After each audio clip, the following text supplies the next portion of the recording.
ताज़ा तरीन ख़बरों, तज्ज़ियों और तबसरों के साथ मैं हूँ अरशद अज़ीज़ मलिक।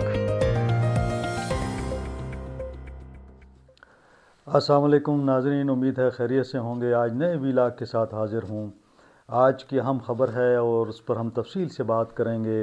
अली अमीन गंडापुर के ख़िलाफ़ कौन साजिशें कर रहा है और इन साजिशों का मकसद क्या है, क्या वो लोग चाहते हैं और आज किसने किस पर अदम एतमाद किया।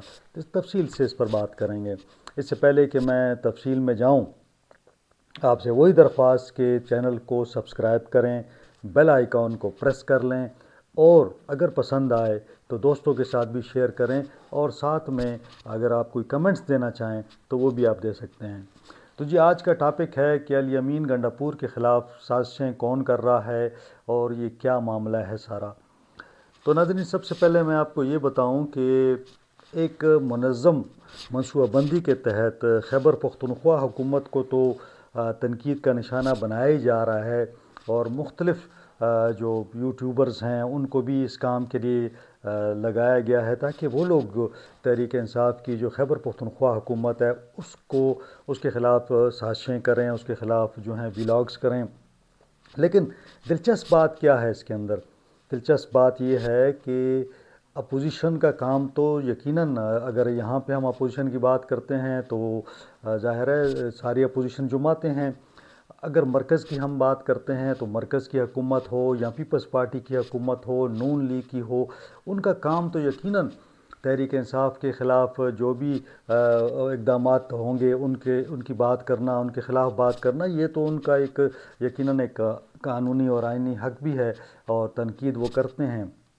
लेकिन असल मामला क्या है? असल मामला ये है कि अपोजिशन जो माते तनकीद करें वो तो जायज़ है, वो तो दुरुस्त है, लेकिन तहरीक के इंसाफ के अंदर से भी एक साजिशें शुरू हुई हैं और ये साजिशें सूबाई हुकूमत के ख़िलाफ़ हैं, अली अमीन गंडापुर के ख़िलाफ़ की जा रही हैं।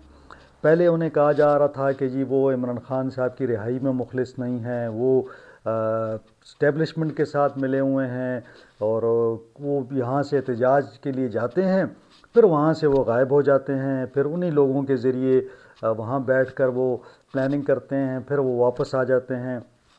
ये इल्ज़ामात अपनी जगह पे हैं, लेकिन मैं ये देख रहा था कि अब शहबाज गिल साहब जो हैं उनको लॉन्च किया गया है। शहबाज गिल साहब जो हैं वो जितने भी सोशल मीडिया अकाउंट्स हैं इमरान खान साहब के और बैरून मुल्क से बैठ के, अमेरिका में बैठ के वो इसको कंट्रोल करते हैं। पूरी एक टीम है उनके साथ और वो टीम का काम क्या है कि उसमें यूट्यूबर्स भी हैं, उसमें सोशल मीडिया एक्टिविस्ट भी हैं, इन्फ्लुएंसर्स भी हैं और उनका काम यही है कि जो लाइन भी उनको दी जाती है वो उसको फॉलो करते हैं। इसमें शहबाज गिल अकेले नहीं हैं, पाकिस्तान के अंदर भी उनके साथ लोग हैं जो उनको सपोर्ट करते हैं। अब क्या होता है कि शहबाज गिल साहब जो हैं वो जानबूझकर अली अमीन गंडापुर को टारगेट कर रहे हैं और बार बार उन्होंने ये एक नैरेटिव बिल्ड किया है कि अली अमीन गंडापुर जो हैं वो इमरान खान साहब के साथ मुखलिस नहीं है, वो पार्टी के साथ मुखलिस नहीं है। इवन वो इल्ज़ामात लगाते हैं कि शायद वो यहाँ पे करप्शन भी कर रहे हैं, यहाँ पे वो बदनवानी में मुलविस हैं। इस किस्म का एक नैरेटिव बिल्ड किया जा रहा है और उनके साथ पाकिस्तान में जो लोग हैं वो भी उनके साथ मिले हुए हैं। पार्टी के कुछ ख़ास लोग हैं जो चाहते हैं कि अली अमीन गंडापुर को वज़ारत आला से भी हटाया जाए। अगर आपको याद हो तो इमरान खान साहब ने सूबाई सदारत भी उनसे ली। उसकी वजह यह है कि एक दड़ा जो है जो इनके साथ अलाइन है वो है यहाँ पे सूबाई सदर अब तो जुनेद हैं, लेकिन आतिफ़ खान का एक दड़ा है जो कि काफ़ी अरसे से इनके ख़िलाफ़ है। आतिफ़ खान यकीनन ये चाहते थे कि वो वज़ीर आला बने, लेकिन वो नहीं बने और वो मरकज़ में MNA बन गए। अब उनका जो ग्रुप है वो और अली अमीन के दरमियान एक टसल चल रही है। वो कोई मौका ऐसा नहीं जाने देते जहाँ पर वो अली अमीन के ख़िलाफ़ बात ना करें। उन लोग जाते हैं अडियाला जेल और अडियाला जेल जाने वालों का ज़्यादातर जो लोग हैं उनका क्या काम है, वो उनके पास एक ही मौजू होता है, खैबर पख्तूनख्वा हुकूमत, और वो जाके वहाँ पे साजिशों में मुलविस होते हैं, जाके इमरान खान साहब को इस किस्म का एक माहौल पेश करते हैं, इस किस्म की बात करते हैं कि शायद KP में जो है सब कुछ तबाह हो गया है, खैबर पख्तूनख्वा में हुकूमत नाम की चीज़ नहीं है और हुकूमत का बेड़ा गर्क हो गया है। इस किस्म का एक इम्प्रेशन दिया जाता है। फिर पार्टी के हवाले से बताया जाता है कि जी पार्टी का बेड़ा गर्क है, पार्टी में कुछ भी नहीं है और आप सदारत जो है इसको चेंज करें। बार बार लोगों के कहने पर इमरान खान साहब ने सूबाई सदारत उनसे ले ली। अब लोगों का अगला टारगेट ये है कि अली अमीन से उनकी जो वजारत आला है वो भी ले लें, उनकी हुकूमत वापस ले लें। इस हवाले से मैंने आपको बताया कि बाहर जो है बैठकर शहबाज गिल वहाँ से काम कर रहा है। उसके साथ साथ जो उसके यूट्यूबर हैं, हमने देखा कि इमरान रियाज ने भी उसके हवाले से बात की। इस तरह मुख्तलिफ़ यूट्यूबर्स को कहा गया है कि भी ये वो भी इसी किस्म की कैंपेन चलाएं। साथ साथ सोशल मीडिया पर मैं देख रहा था कि वहाँ पे ट्विटर पे भी इस किस्म की कैंपेन चलाई जा रही है। पार्टी के अंदर के जो लोग हैं वो भी इसके अंदर बड़े मुतारिक हैं, केपी के अंदर भी और मरकज़ में भी। तो ये अजीब व गरीब जमात है जिसकी हालत ये है कि वो अपने बनाए हुए वज़ीर आला, जिसको वज़ीर आला इमरान खान साहब ने बनाया, यानी ये लोग इमरान खान साहब के नाम पर वोट लेकर आए हैं और एक बंदे को वज़ीर आला बना दिया गया, वो इमरान खान के कहने पे बनाया गया। अब ये सारे मिल के उसके ख़िलाफ़ साजिशों में मसरूफ़ हैं। अब मैं देख रहा था कि आज ही एक एलामिया नज़र आया, मुझे सामने आया, और ये एलामिया मैं आपको पढ़ के सुनाता हूँ, फिर मैं इसका ज़रा थोड़ा सा इसका जायज़ा लेंगे और इसको देखेंगे कि इस एलामिया में क्या है और क्या हकीकत है इस एलामिया की। पहले मैं पढ़ देता हूँ ताकि आपको समझ आ जाए कि क्या बात है मैं करना चाह रहा हूँ। ये जनाब तहरीक इंसाफ ज़िला पेशावर का एक इजलास हुआ है और तहरीक इंसाफ ज़िला पेशावर के इजलास में मुख्तलिफ़ जो इनके ज़िला पेशावर के अहदेदारान हैं उन्होंने शिरकत की थी और इसमें एक एलामिया जारी किया गया है। एलामिया में कहा गया है कि सूबे में तीसरी मरतबा तहरीक इंसाफ की हुकूमत है, लेकिन पेशावर अब भी मसाइल से दो चार है। शहर के मुख्तलिफ़ हलकों में तरक्याती कामों को नज़रअंदाज किया जा रहा है। एलामिया में कहा गया है कि सीवरेज का निज़ाम तबाह है, जिसके बायस बारिशों के बाद शहर सैलाब का मंजर पेश करता है। वाटर एंड सैनिटेशन सर्विसेज की नाकिस कारकर्दगी की वजह से सफाई का निज़ाम दरम बरम है। एलामिया में मज़ीद कहा गया है कि पेशावर के कई इलाके पीने के साफ़ पानी और स्ट्रीट लाइट्स में से महरूम हैं। पेशावर का तरक्याती फ़ंड दूसरे अजला में मुंतकिल किया जा रहा है। एलामिया में ये भी कहा गया है कि सेफ सिटी प्रोजेक्ट 2009 में तजवीज़ किया गया था, लेकिन अब तक इस पर कोई अमल दरामद नहीं हो सका। मसाइल के हल पर फौरी तवज्जो ना दी गई तो एहतजाज का ऑप्शन भी मौजूद है। ये एक एलामिया है, इसमें मज़ीद भी है लेकिन मैंने थोड़ा सा मुख्तसर इसको रखा है। अब मैं इसका थोड़ा सा इसका हम जायज़ा लेते हैं और इसका थोड़ा सा पोस्टमार्टम करते हैं कि तहरीक इंसाफ ज़िला पेशावर क्यों जागी है। अब इसमें आप देखें कि कहा यह जा रहा है कि सूबे में तीसरी मरतबा तहरीक इंसाफ की हुकूमत है और पेशावर के मसाइल हल नहीं हो रहे। यहाँ पे आप देख लें, ये नुक्ता बड़ा अहम है। भाई आप लोग सोए हुए थे, अली अमीन गंडापुर तो वज़ीर आला बने हैं, तकरीबन 1 साल हुआ है, तो पिछले 10 सालों का हिसाब आपने लिया। आप लोग उसके अंदर MPA थे, MNA थे। क्या पहली परवेज़ खटक साहब की हुकूमत में पेशावर में आपने कोई काम नहीं करवाए? क्या महमूद ख़ान साहब की 4 साल हुकूमत में आपने कोई काम नहीं करवाए? ये गलती आपकी है। और दूसरी बात यह है कि जब माजी में काम नहीं हुआ आप एक्सेप्ट कर रहे हैं, तो 1 साल के अंदर कौन सी क़यामत आनी थी, क्या काम होने थे, जबकि यहाँ पे माशी सूरत हाल भी अच्छी नहीं है, फंड्स भी नहीं है, और आप ये ख़ुद एडमिट कर रहे हैं कि तीसरी हुकूमत है और यहाँ पे काम नहीं हो रहे। और भाई ये तो आपकी नाअहली है, आप निकम्मे हैं सारे कि आप अपनी हुकूमत में, आपके पास दूसरी हुकूमत में महमूद ख़ान साहब की हुकूमत में एक आइडियल वक्त था, इमरान ख़ान साहब वज़ीर आज़म थे। क्यों पेशावर के जो तहरीक इंसाफ के लोग हैं इन्होंने एहतजाज नहीं किया? क्यों इन्होंने इमरान ख़ान साहब से बात नहीं की कि पेशावर के लिए एक पैकेज दें, जब कराची के लिए पैकेज हो सकता है, लाहौर के लिए पैकेज हो सकते थे, पेशावर के लिए क्यों बड़ा पैकेज नहीं लिया गया? हर हुकूमत जब आई है उसने अपने शहरों पे तवज्जो दी है, तो क्या तहरीक इंसाफ ये नहीं समझती कि पेशावर उनका गढ़ था? फिर पेशावर अगर आपका घर था तो पेशावर को आपने क्यों नज़रअंदाज किया? ये मैं समझता हूँ कि तहरीक इंसाफ की नाकामी है। और आज जो बात हम कहते थे पिछली 2 हुकूमतों में कि तहरीक इंसाफ ने पेशावर पर तवज्जो नहीं दी, तो आज यही हाल है। मैं आपको चंद बड़े मंसूबे बताता हूँ। पेशावर का अब देख लें, रिंग रोड, पिछली परवेज़ खटक की हुकूमत में हमने देखा कि वो जो वर्सक रोड तक हर मिसिंग लिंक था वो बना। आप मुझे बताएं कि पिछले 5 साल में वर्सक रोड से नासिर बाग रोड क्यों नहीं बना? अगर ये रिंग रोड बन जाता तो ये ट्रैफिक का जो अज़्ज़हाम है यूनिवर्सिटी रोड पे, ये कम ना होता, ये ख़त्म ना हो जाता। लेकिन किसी ने उस पर तवज्जो नहीं दी। यहाँ पेशावर में न्यू पेशावर वैली की बात की जाती थी कि वहाँ पे बनाया जाएगा, पिछली हुकूमत में कुछ भी नहीं हुआ। अली अमीन खुद ही कह रहे हैं कि जी काम कुछ नहीं हुआ। पेशावर में सैनिटेशन के हवाले से कौन सी मशीनरी ख़रीदी गई है? पेशावर में आप देखें जो भी डिपार्टमेंट हैं वो क्या काम कर रहे हैं। पेशावर में जो सिटीज़ इम्प्रूवमेंट प्रोजेक्ट है उसके अंदर क्या काम हुआ है, जिसका बजट जो है वो 100 अरब के करीब है। तो ये पूछने की बातें हैं, ये माजी की हुकूमतों से भी पूछने की ज़रूरत है कि पेशावर को नज़रअंदाज क्यों किया गया। अब चलते हैं, इसका पोस्टमार्टम मैं करता जाता हूँ साथ साथ। अब इसमें कहा गया है कि जी सीवरेज का निज़ाम तबाह है, जिसके बाद बारिशों के बाद शहर सैलाब का मंजर पेश करता है। और भाई बार बार तो हम भी ये कहते रहे कि पेशावर पे तवज्जो दें, सीवरेज का निज़ाम का बेड़ा गर्क हो गया है। लेकिन कहाँ थी हुकूमतें जो तहरीक इंसाफ की 2 गुजरी हैं? उन्होंने क्या किया? और फिर आपने उनको क्या कब कहा उनको, और आपने कब एहतजाज किया? ये तो चाहिए था कि जब आपकी हुकूमत के 4 या 5 साल पूरे हो रहे थे आप एहतजाज करते। आप कहते कि जी ये तो बड़ी ज़्यादती है। आप सिर्फ टिकट्स लेते थे, आपने टिकट्स लिए और आपने इलेक्शन किए और आपने ये कहा कि ये हमारी बड़ी अच्छी परफॉर्मेंस है। तो ये परफॉर्मेंस थी आपकी जब हम कहते थे कि तहरीक इंसाफ के दौर में वहाँ पेशावर में सैनिटेशन का काम नहीं हुआ।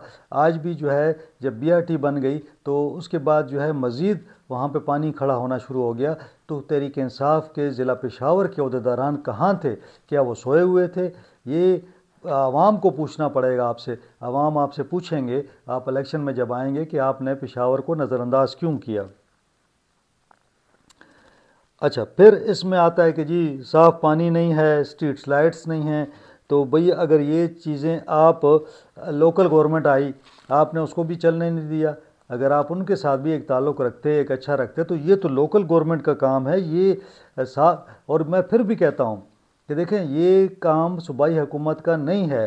अगर आप इसको देख लें सफाई सुथराई को, उसके लिए अलग से बनी हुई है, एक बोर्ड बना हुआ है उसका, और उसकी अलग से इदारा है।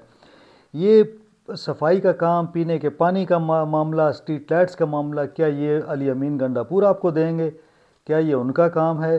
क्या ये आपका काम नहीं है कि पेशावर की सतह पर आप इसको मैनेज करें? आपकी जो बल्दियाती यहाँ पे लोग इलेक्ट हुए हैं, ये उनका काम है या सूबाई हुकूमत का काम है? मैं किसी के हक़ में बात नहीं कर रहा हूँ, ना मैं अली अमीन गंडापुर में तनकीद भी करता हूँ उन पर। लेकिन मैं समझता हूँ कि दोहरा मेयार है। आज ये दोहरा मेयार जो है ना, इसको मैं इसीलिए बेनकाब कर रहा हूँ कि भाई एक जानिब आप कहते हैं कि ये पानी, पीने का पानी और स्ट्रीट लाइट्स, क्या ये सूबाई हुकूमत की ज़िम्मेदारी है? क्या अली अमीन गंडापुर इसके ज़िम्मेदार हैं? अगर ये नहीं हुए तो पिछले मेयर कौन था पेशावर का, उससे पहले कौन था यहाँ पे, और अब आजकल कौन लोग हैं? तो क्या ये उनकी ज़िम्मेदारी नहीं है? बहरहाल अब आगे चलते हैं जी। अब कह रहे हैं जनाब सेफ सिटी 2009 से तजवीज़ हुआ है। आप अंदाज़ा लगा लें कि 2009 में पेशावर के हवाले से सेफ सिटी की बात हुई थी। उस वक्त हुकूमत किसकी थी? पीपल्स पार्टी और NP की थी। उन्होंने एक तजवीज़ दी। 2013 में किसकी हुकूमत आई? 2013 में परवेज़ खटक साहब की हुकूमत थी। आपको याद होना चाहिए ये आपकी तहरीक इंसाफ की हुकूमत थी। और तहरीक इंसाफ की हुकूमत 5 साल में क्या वो सेफ सिटी शुरू नहीं कर सकती थी? क्या उस वक्त के अखराजात और आज के अखराजात को आप अंदाज़ा लगाएं। अगर उस वक्त ये काम 1 अरब में होना था, यहाँ 50 करोड़ में होना था, आपको पता है आप कितने में हो रहा है? वो 2.5 अरब रुपया उस पर लगेगा। और उस पर प्रोसेस शुरू हो चुका है। जितनी मेरी इंफॉर्मेशन है, मुझे इल्म है कि सेफ सिटी पेशावर पर काम का आगाज़ होने वाला है। उसकी प्रोसेस काफ़ी हद तक कंप्लीट हो गया है और 2 अरब समथिंग उस पर करोड़ खर्च आना है। लेकिन अगर परवेज़ खटक साहब के वक्त में ये हो जाता तो क्यों नहीं हुआ उस वक्त? आप कहाँ थे उस वक्त? ज़िला पेशावर की तंजीम उस वक्त कहाँ थी? कब इन्होंने पेशावर के हवाले से बात की? पेशावर को नज़रअंदाज किया गया तो आप भी ज़िम्मेदार हैं। आपने इस पेशावर का जो बेड़ा गर्क हुआ है आपकी वजह से हुआ है। उसके बाद 2013 के बाद 2018 की हुकूमत आती है, तो क्या सेफ सिटी पर किसी ने बात की? किसी मीटिंग में किसी जगह एहतजाज हुआ? पेशावर के कितने MPA MNA थे पिछली हुकूमत में पेशावर से? इसका भी आप चेक कर लें।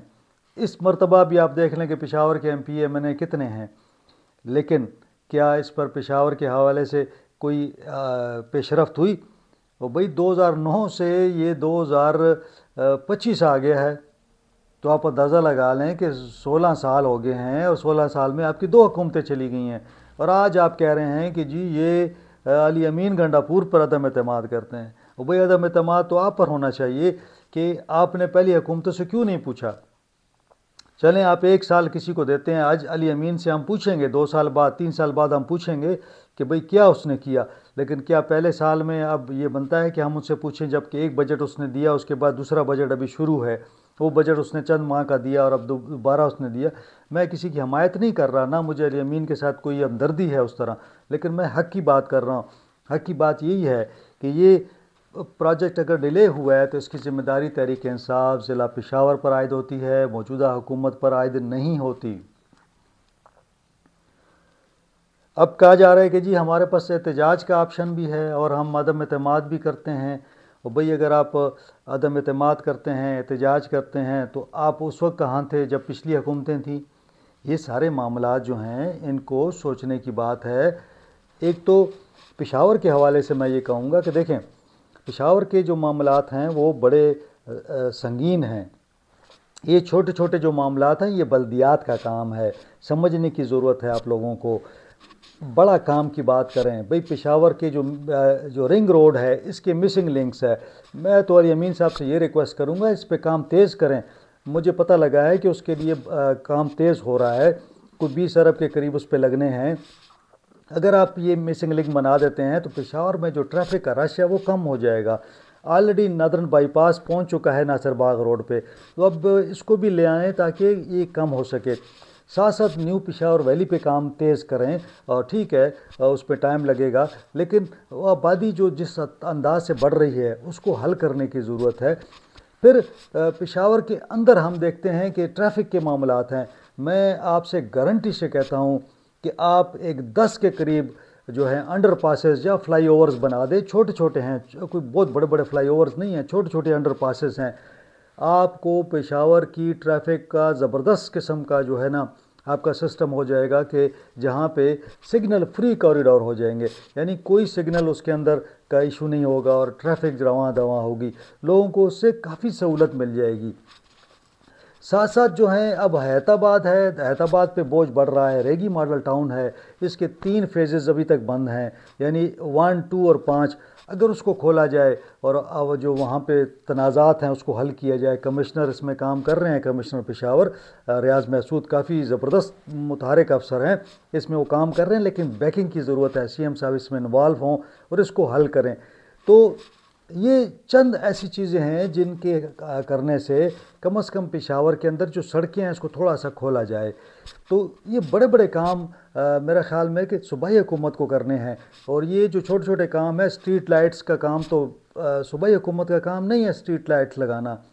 पता नहीं किसने तहरीक इंसाफ ज़िला पेशावर को ये मशवरा दिया है कि जी आप कहें जी हुकूमत जो है वो काम नहीं कर रही, स्ट्रीट लाइट नहीं लगा रही।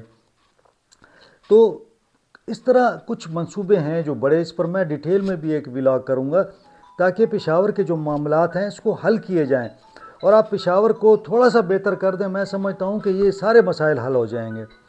तो इंशाल्लाह मुझे उम्मीद है कि आपको आज का व्लॉग पसंद आया होगा।